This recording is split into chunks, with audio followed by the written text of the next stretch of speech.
Buenas tardes, compañeros. Hoy le voy a hablar acerca de las medidas de tendencia central. Las medidas de tendencia central son medidas estadísticas que pretenden resumir en un solo valor a un conjunto de valores. Además, son valores que se ubican al centro de un conjunto de datos ordenados según su magnitud y además depende del tipo de medida de tendencia central que sea. Ahora les voy a hablar acerca de la media aritmética. La media aritmética es la medida de tendencia central más utilizada y es lo equivalente a lo que conocemos como promedio. Entonces, la media es la suma igual de los valores de todas las observaciones dividida entre el número de observaciones realizadas.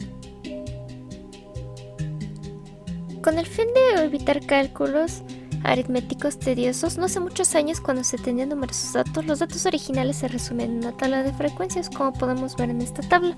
Actualmente esto ya no se utiliza porque ya contamos con software que hace eso automáticamente.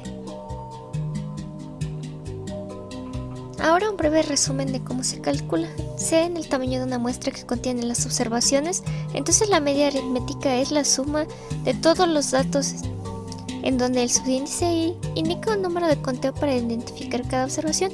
Por ejemplo, la media de los números 13, 15, 9, 6, 4, 12 y 11 se ponen todos los números arriba y abajo la cantidad de números que existen y el resultado es 10. Ahora les voy a hablar acerca de la mediana.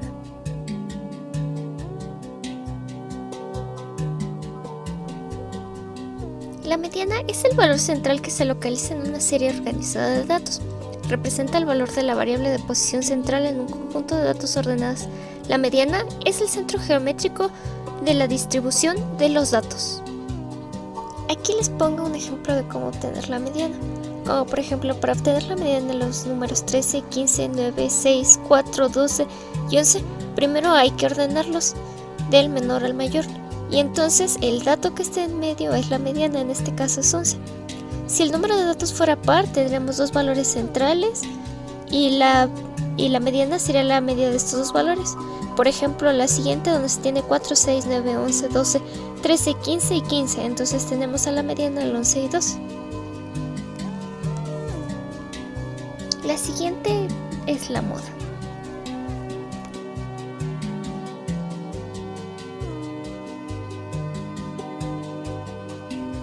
La moda es el valor más frecuente en una serie de datos.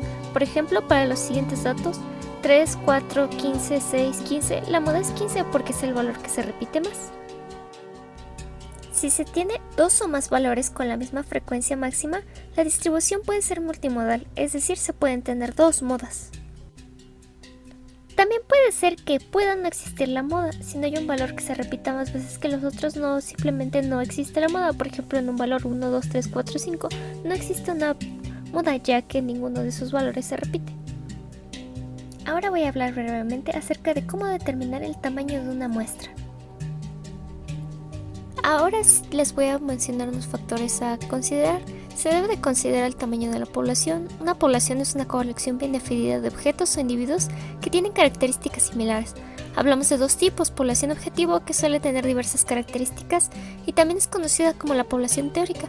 La población accesible es la población sobre la que los investigadores aplicarán sus conclusiones. El margen de error, intervalo de confianza.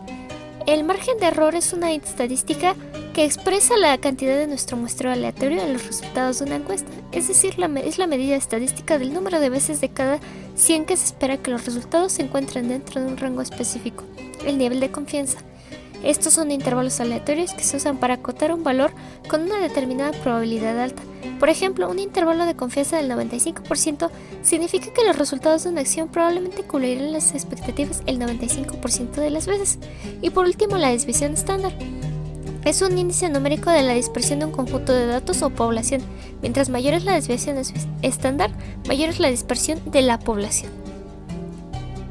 Aquí hay una pequeña guía de cómo calcular el tamaño de la muestra si se desconoce el tamaño de la población. Las variables significan: Z es el nivel de confianza, P es la probabilidad de éxito o proporción esperada, la Q es la probabilidad de fracaso y la D es la precisión que se tiene.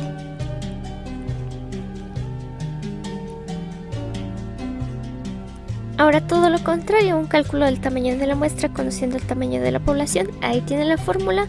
Y ahora n es el tamaño de la población, z es el nivel de confianza, p es la probabilidad de éxito o proporción esperada, q es la probabilidad de fracaso y la d es la precisión que se tiene. Por último, les quiero hablar acerca del muestreo probabilístico y no probabilístico.